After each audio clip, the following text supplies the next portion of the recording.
I have a new puzzle. So this is a kind of slidey puzzle, the kind where you have to slide the tiles around in the grid, but with a twist. And I kind of have a sense from the box and from the marketing that I saw online of what it's about, but I don't quite know, so let's have a look. Okay, so at the moment, it already looks a little bit strange because we've got a 9 down here. What's going on here? Oh, I see, this is inside a case. And is that a crack? No, that's a bit of string. Alright, so you probably recognise this as being at least a little bit like one of these 15 puzzles where you have to slide the tiles around to get them into the right place. But you'd usually call this an 8 puzzle because it has 8 numbers plus a gap, which you have to get into the right positions. But in this case, we also have a 9. Also, something's gone a bit funny with the alignment here, so that gives us a sense already of what's going on. So I'm going to see what happens if I scramble this. Alright, here we go. So you can see we have what seems to be a 2 here, but it's made up of pieces that are on the tile itself, and then some bits that are on the background there. So if we put that there, we kind of get nonsense. So the idea then is going to be to figure out which shapes combine together to make the right numbers. Oh, that's interesting. This is actually we can move 3 from here to here because they're identical along there, and they're the same as well, and they're the same. There's a different one. That's just 1 dash. That one's got 1 dash but in a different position. There's another 3 and another 3. Okay, so let's scramble this up. I actually have no idea how difficult this is going to be. It might be really easy or it might not be. But it already looks strange because, wait, is this just upside down as well or something? Oh yeah, I think that was just upside down. Or back to front or something. Didn't quite line up anyway. There we go. Okay, so I'm going to consider that scrambled and see how long it takes to solve. So I'm thinking this is probably going to go there to make a 4, right? Yeah, that seems likely. Oh, look, 4, 5, 6. No, that's a 1, but that's a cheating 1. So the piece I need to go here is going to be, yeah, that one would do it. Okay, so let's get that piece in place and trust that that's the correct one to go there for 1. I wonder if there's multiple solutions. Okay, now we need a 2, and a 2, well, that one's going to make a 2. The fact that there's 6 locations that are the same in the background kind of makes this a lot easier than it would otherwise be. Or at least it feels like it does. Maybe it makes it harder. Anyway, so we've got 1 and 2. Now we need to find the 3. So actually the 3 is going to be another vertical line like this one, I think. Is that right? Yeah. Okay, so whoops. Dear. I've got to say it's all a little flimsy. Still, it works. That's the important thing. Okay, so we've got 1, 2, 3. Now we need to find what makes up a 4. Which is, oh, we can get an H there. Oh, this one will be a 4, I think. There we go, 4. There we go, 4, 5, 6. Ah, right, but this is not... Well, wait, if I had that in the right place, would that be a 7? Yeah, but this is actually, interestingly, this is an unsolvable state. Because what I need to do now is just swap these 2 over, and that's impossible. So that tells me that at least one of these tiles is already in the wrong position. So there must be 2 identical ones, or ones that are otherwise exchangeable. Well, for example, oh no, that wouldn't work, would it?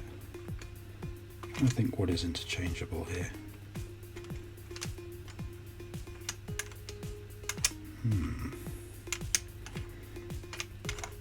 Oh, are these 2 the same? Yeah, there we go. Okay, so let's trust that this is 2 and this should be 4. So we'll get this one across to there. No, that's not 2. Alright, that isn't the same. I'm being dumb. That's a 5. That's a 2.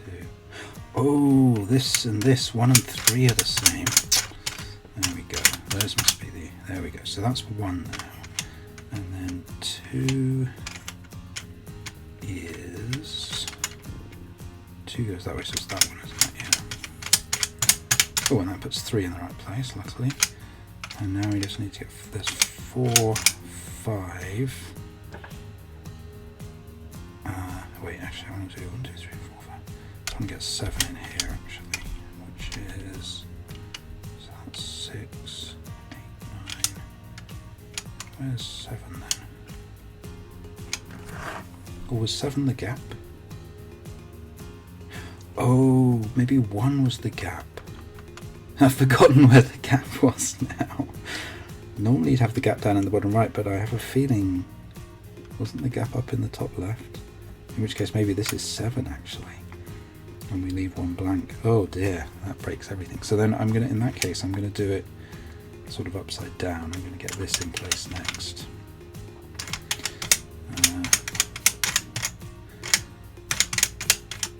There, 7, 8, 9, okay. That's 6, and that's 5, and that's 3. This is 4, this is 5, and that's 2. Okay, it's still not solvable because, again, we, I think, just need to swap these 2, right? Because this one is 4, and I think that one's 5, yeah. We can't reuse any of them. Okay, so something else needs to swap. Oh, well, was there another one that was just a vertical line? Yeah, this one. Okay, so this needs to go into 7 now instead then. Try that.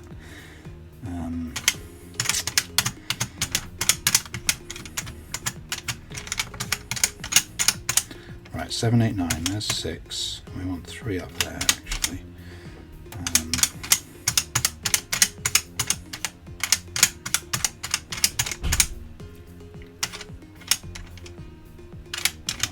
Confusing myself now. That was 2. I thought it was 3. Where's 3 gone? Oh, it's that one.